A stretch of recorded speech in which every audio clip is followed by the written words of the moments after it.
할렐루야. 오늘 오시면 진짜 복이 있는 줄 믿습니다. 욥은 고난에 대해서 계속 이야기하는데 오늘 욥기의 마지막 장 42장을 하는데 욥기 42장 고난 가운데서 놀라운 하나님의 축복을 받은 장이에요. 제가 고민했어요.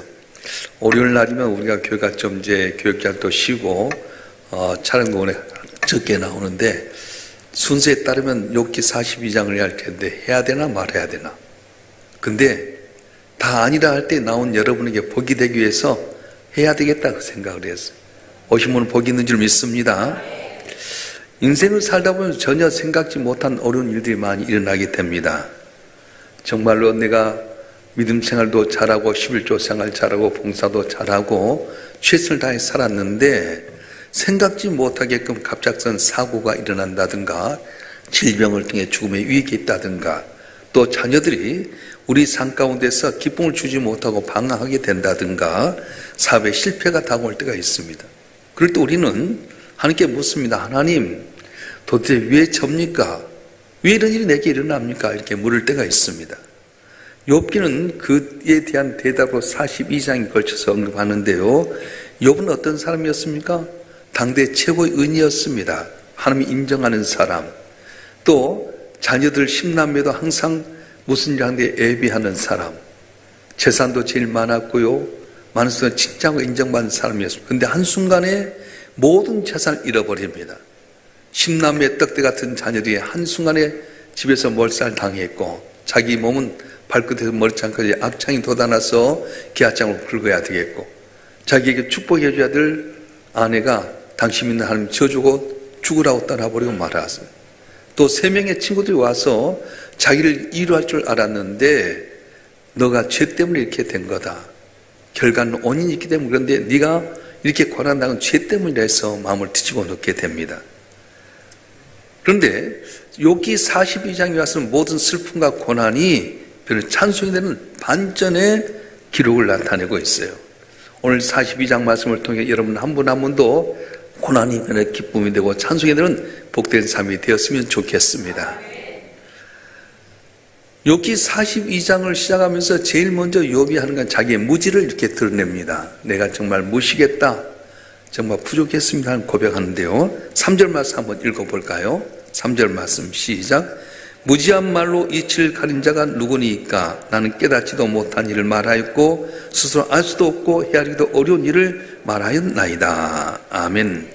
무지한 말로 이치를 가린 자가 누구니까? 여태까지 욥은 하나님에 대해서 안다고 이야기했습니다. 그런데 폭풍 속에서 하나님 만난 다음에 보니까 자기는 우주의 먼지만큼 못한 존재를 알았어요. 한 천문학자가 아들에게 천체에 대한 여러 가지 내용이 담겨있는 책을 하나 선물했습니다.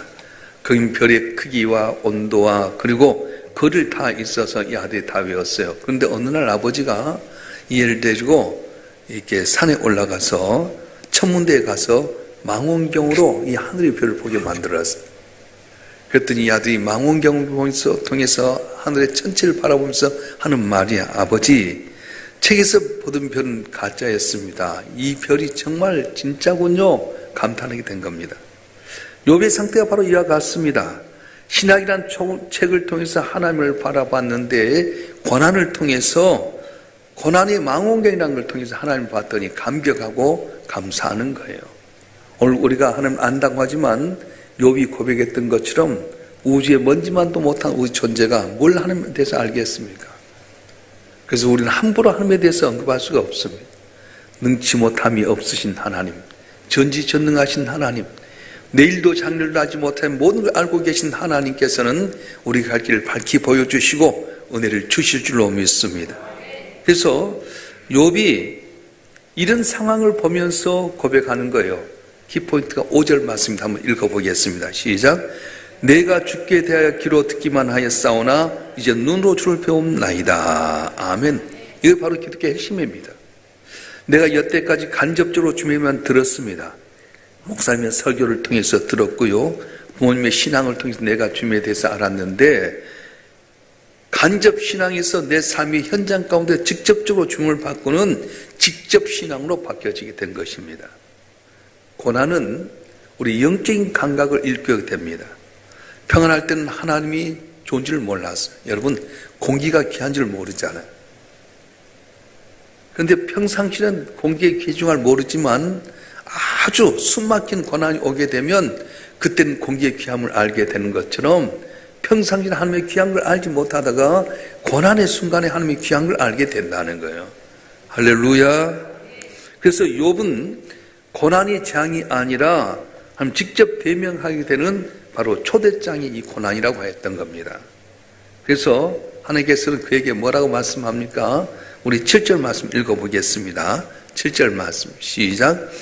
여호와께서 욥에게 이 말씀을 하신 후에 여호와께 대만 사람 엘리바스에게 이르시되 내가 너와 내 두 친구에게 노하나니 너희가 나를 가르쳐 말한 것이 내 종 욥의 말같이 옳지 못함이니이다. 아멘. 하나님 욥의 친구들에서 노하셨어요. 욥의 친구들은 어떤 논리였습니까? 인과응보, 네가 죄를 지었기 때문에 이렇게 고난이 온다. 그렇게 이야기한 겁니다. 네가 죄를 지었기 때문에 벌 받는 것 아니냐? 계속 그런 논리로 욥을 비난했는데 하나님 욥의 말이 맞다. 그렇게 이야기하는 거예요. 비록 하나님께 따지고 원망했지만은 끝까지 하나님 앞에서 정직하게 자기 마음을 쏟아냈기 때문에 하나님은 욥을 인정해 주셨습니다. 우리가 고난 중에 침묵하며 속으로 골병 드는 것보다 차라리 하나님 앞에 나와서 울며 불며 부르는 것이 훨씬 더 건강한 신앙이라고 하는 거예요. 여러분, 그래서 우리가 인간의 논리로 생각하기보다는 주 앞에 나와서 눈물로 아뢰고 주 앞에 토로하게 되면 그걸 기뻐하시는 겁니다. 제가 한나 이야기를 자주 합니다만 한나는 남편의 사랑받는 아내였어요. 근데 애가 없잖아요. 분인나라고 하는 첩이 들어와서 한나를 괴롭게 합니다. 애도 못 낳은 것이 어떻게 낮잠 자느냐. 일어나라. 너 설거지해라. 밥해라. 얼마나 온통합니까? 항상 슬퍼하는 한나에게 남편은 말한 거예요. 여보, 10 아들보다 내가 더 낫지 않냐고 날 보고 참으라고. 근데 남자는 여자의 마음을 몰라요. 항상 첩이 본부인에게 함부로 하니까 어디 가서 하냐면 하나님 회막에 가서 눈물을 아뢰입니다. 거기 가서 너무 몸이 안타까워서 혼자 중얼중얼 하는데 엘리 제사장이 볼 때는 아이고 저 여자가 술 취 갖고 와서 교회에서 저렇게 하나? 너 어찌 교회 와서 술 취한 모습으로 그러냐 했더니 한다고 하는 말이 나는 마음이 괴로운 여자입니다. 난 아들이 없어서 몇이 천대 받는데 난 아들 살라고 저 앞에 와서 아뢰입니다. 그때 엘리 제사장이 말하면 여자야 평안히 가라. 하나님의 은혜가 내게 있길 원하노라. 그래서 이 한나가 태문이 열려져서 사무엘은 아들을 낳았는데 분인나가 낳았던 10 아들의 이름은 쓴 적도 없지만은 사무엘 때문에 한나가 복을 받고 존귀한 여인이 되었습니다. 여러분, 고난 가운데 있을 때 사람이 말하기보다는 하나님 앞에 나서 눈물로 아뢰면 하나님 앞에 나서 고난의 탄식을 이야기하게 되면 들으신 하나님께 여러분의 기도를 들으시고 탄식을 들으시고 문제를 해결해 주신 놀라운 역사가 일어나게 될 것입니다. 이런 복이 여러분 모두에게 임하기를 주님으로 축원합니다. 8절을 보면 하나님께서 욥의 세 친구에게 너희가 번제물을 가지고 가서 욥에게 제사 드리라고 해라. 용서를 구해라. 그렇게 말합니다. 욥이 이 세 친구들이 와서 번제물을 가지고 와서 사과할 때 하나님께 나를 우리 위해서 용서하고 기도해달라 했어. 그럴 때 욥이 쉽게 용서하기 어려웠을 겁니다. 자기 마음을 그렇게 헤집었던 친구들인데 네가 고난당한 것이 네 죄 때문이라고 했는데 용서하기가 쉽지 않았을 겁니다. 그런데 욥이 그들을 위해서 기도하게 될 때 비로소 회복이 시작이 되었습니다. 공경에서 벗어나게 되고요. 그리고 잃었던 물질도 갑절로 회복되게 되고요. 깨진 관계성이 회복이 되게 되고요. 또한 10 아들 잃어버렸던 10명의 자녀들, 아들 7과 딸 3명을 얻는 복을 받게 됩니다. 사랑하는 성도 여러분, 진정한 회복은 나를 아프게 한 타인을 품을 때 회복이 일어난다는 거예요. 하나님께서는 욥을 피해자의 자리에서 중보의 자리로 옮겨주셨습니다. 그렇습니다. 용서는 상대방을 위한 선심이 아니라 나를 고난의 감옥에서 해방시키는 하나님의 열쇠라고 말씀하는 거예요. 용서가 어렵지만 내가 남을 품어주고 용서하게 될 때에 고난의 감옥에서 해방시키는 열쇠가 바로 용서라고 하는 겁니다. 그래서 삶의 여정 가운데 도저히 용납되지 않는 사람이 있을지라도 여러분 먼저 품고 용서하게 되면 고난의 모든 감옥이 풀려지는 은혜가 있어질 줄 믿습니다. 제가 교인들하고 만나서 이야기해 보면 절대 이건 용서 못해요. 이건 손봐줘야 돼요. 뭐 그럴 때가 많아요. 근데 그러면 내가 감옥에 빠지는 거예요. 내가 용서할 수 없는 사람을 용서하면 그때부터 내 길이 풀려지는데 이걸 몰라요. 그래서 많은 분들이 이론은 믿고 있는데 삶을 살지 못할 때가 많습니다. 그렇지 않습니까? 그래서 베드로가 주님, 우리의 잘못한 사람 용서하라고 했는데 7번 용서할까요? 그랬더니 이런 것이 7번이라도 용서하라 그렇게 말했어요. 다시 말하면 다 용서하라는 거예요. 주님께서 십자가에 못 박혀 죽으시면서도 그러지 않습니까? 아버지여, 저들이 자기 죄를 알지 못하나이다. 저들 용서하여 주시옵소서. 그 주님의 위대성이 바로 거기 있습니다. 자, 여러분 한 분 한 분이 마음속에 도저히 용납이 안 되는 사람들이 많이 있을 거예요. 보통 시자가 들어가면 시댁의 식구들이 미울 수도 있고 나를 괴롭게 했던 사람들 용납하지 못할 때가 많아요. 그런데 욥이 친구들 용서해 주었을 때 비로소 하나님께서 복을 주셨는데 여러분 한 분 한 분도 힘들고 어렵지만은 여러분 용서함으로 말미암아서 모든 문제가 풀려지는 복된 삶이 되길 주님으로 축원합니다. 축원합니다. 자, 10절 말씀 읽어보겠습니다. 10절 말씀 시작.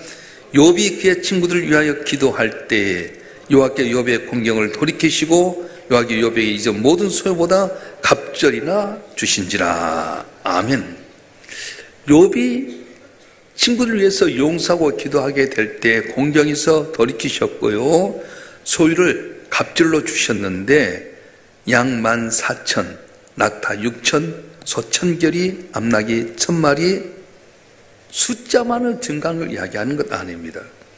하나님의 주권 아래에 있는 사람은 결코 마이너스가 없다는 거예요. 손해난 것 같고 다 잃어버린 것 같지만 하나님은 절대로 주의 주권 아래에 있는 자는 손해되지 않게 하고 갑절의 복을 주다고 말씀하셨어요. 여러분 한 분 한 분 주의 주권 아래 감으로 말미암아서 행하는 모든 일에 갑절의 복이 있길 주로 축원합니다. 축원합니다. 그래서 어떻게 된 겁니까? 그의 병도 고침받게 되고요, 11절에 보면 멀어졌던 형제들과 친지들이 와서 그와 함께 음식을 먹으며 그에게 선물을 주게 됩니다. 철저히 혼자 했던 욥이 공동체가 회복이 되게 되고요, 경제적인 기업뿐만 아니라 사회적 관계적 기관까지도 다 회복하는 은혜를 주셨어요. 근데 다른 거 다 갑절로 받았는데 욥의 자녀들만은 아들 7에 딸 3을 받게 됩니다. 왜 그랬을까? 주석가들은 하는 말이 먼저 죽었던 자녀들은 천국에 있어서 살아있고 이 땅에서도 다시 10명의 자녀를 받은 거 보면 갑절의 축복이다 그렇게 말해요. 그래서 하늘의 자녀 10명과 땅의 자녀 10명을 이야기하게 됩니다. 그런데 여기서 보면 딸 3의 이름이 나오지 않습니까? 딸 3의 이름이 뭐냐 하면 여미마, 또 가시야, 게렌합부. 그 당시에 여자들의 이름을 나타내지 않는데 이렇게 딸 3의 이름을 나타내게 된 것은 특별한 의미가 있어요. 첫째 딸 여미마는 비둘기, 평화란 말이고요, 가시아는 향기, 게렌합북은 아름다움 이런 뜻입니다. 전쟁터 같았던 욥의 가정이 평화와 향기와 아름다움 가득한 나무로 변모된 걸 이야기해 주고 있어요. 그리고 이 세 딸들은 오늘날 미스 인터넷처럼 이 동방의 가장 아름다운 딸이었다고 이야기하게 됩니다. 하나님은 단순히 물질만 주신 것이 아니라 삶의 질서와 가치를 통째로 회복시켜 주셨어요. 그리고 욥이 어떻게 합니까? 그 위에 140년을 더 살다가 4대를 보았어요. 뭘 이야기하면 고난은 잠깐이지만 영광은 길다고 하는 겁니다. 우리 고난도 마찬가지입니다. 죽을 것 같은 순간인 것 같지만 이건 지나고 보면 잠깐이에요. 그러나 주신 영광은 훨씬 길다고 말씀하셨어요. 고난 가운데 있습니까? 힘듭니까? 염려하지 마십시오. 바울은 이렇게 고백했습니다. 생각하건대 현재의 고난은 장차 우리에게 나타날 영광과 비교할 수 없도다. 그렇게 말씀했습니다. 그리고 성경은 욥이 나이가 차서 죽었더라 이야기합니다. 그걸 뭘 이야기하냐면 모든 인생의 과정을 다 경험하고 나서 사명을 주신 자 평안한 죽음을 이야기하고 있어요. 음악에서 쉼표는 연주를 멈춘 것이 아니라 다음 음을 더욱더 아름답게 연주하기 위한 준비 과정이라고 합니다. 욥기는 1장부터 41장까지는 거대한 쉼표이자 불협화음과 같았어요. 그런데 42장에 이르선 지자인 하나님께서 가장 웅장하고 아름다운 피날레로 연주를 하고 계신 겁니다. 그래서 욥은 자신의 인생의 악보에 그려진 대로 음표를 주며 충실히 연주하다가 기쁘게 무대를 내려가게 된 것입니다. 여러분, 우리도 언젠가 인생의 마침표를 찍을 때가 올 것입니다. 그날에 하나님, 힘들었지만 주님 덕분에 참 행복했습니다. 주님 직접 배우니 영광이었습니다. 이런 고백할 수 있는 성공한 인생이 되길 주로 축원합니다. 자, 욥기 42장 우리에게 한 세 가지 것을 이렇게 보여주는데 고난은 하나님을 보는 통로가 된다는 거예요.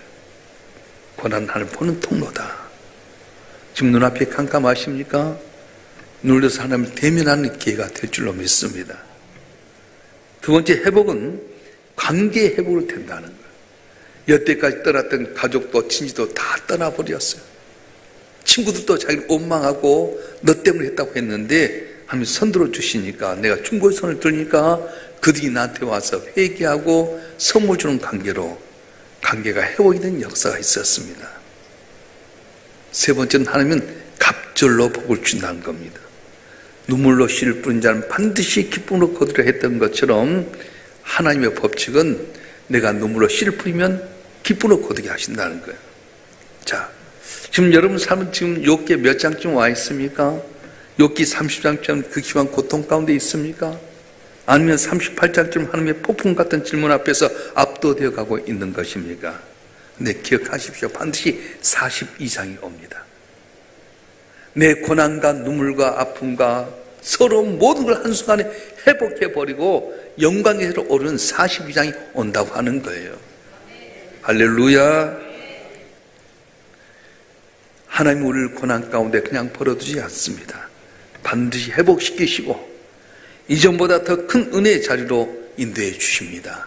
저희는 한 분 한 분이 오늘 또 이 말씀 붙들고 이번 한 주간 또 주의 이름으로 승리하는 복된 삶이 되길 주로 축원합니다. 축원합니다. 기도하겠습니다. 아버지 하나님, 2025년도 후반부를 보면서 욥기를 묵상하게 한 하나님의 뜻이 있었습니다. 우리 가운데 고난이 있었지만 마침내 42장이 있는 것처럼 모든 걸 회복해 주시고 존귀한 자로 만들어 주시고 우리 주님을 귀로만 들었었던 주님에 대한 여러 가지 이야기가 눈으로 볼 수 있는 기적을 준다고 하신 것처럼 우리가 놀라운 복을 주시기 위해서 욥기를 묵상하게 되었는데 오늘 42장의 말씀을 묵상하는 성도를 한 분 한 분에게 놀라운 은혜와 기적과 평강을 다하여 주시옵소서. 제 눈물이 변해 진주가 되게 하여 주시고 두려움에서 기도가 되게 하여 주시고 한숨에서 찬송이 되는 놀라운 역사가 일어나게 도와주시옵소서. 갑절의 복을 주신 아버지 하나님, 우리 삶이 이전보다도 더 존귀 쓰임받게 하시고 이랬던 물질의 갑절의 복을 받게 하여 주시고 내 삶의 건강과 남은 삶의 정도 갑절로 복을 주셔서 욥처럼 모든 걸 다 사명 이루기까지 강건케 하시고 주님 나라 갔을 때 제가 다 칭찬받는 우리 모두가 되게 하여 주시옵소서. 새벽 명주 앞에 나와서 주님만 바라보고 주님 의지할 모든 성도들에게 이들의 가정을 평안케 하여 주시고 건강케 하여 주시고 또한 길이 열려지게 하여 주시고 입술로 뱉은 거 응답받아 하나님 앞에 존귀 쓰임 받도록 복의 복을 하여 주시옵소서. 거룩하신 예수 그리스도의 이름으로 간절히 기도하오며 이제는 우리 주 예수 그리스도의 은혜와 아버지 하나님의 극진하신 사랑과 성령님의 감화 감동 이로 충만 교통하심이 오늘도 사모함으로 주 앞에 나와서 예비하며 기도하며 주께 영광 돌리는 주님의 사랑하는 자들 한 분 한 분 위에 이들의 가정과 성업과 남은 삶의 여정과 우리 일산 명성교회와 우리의 조국 대한민국 위에 영원토록 함께 하시기를 간절히 축원하옵나이다. 아멘.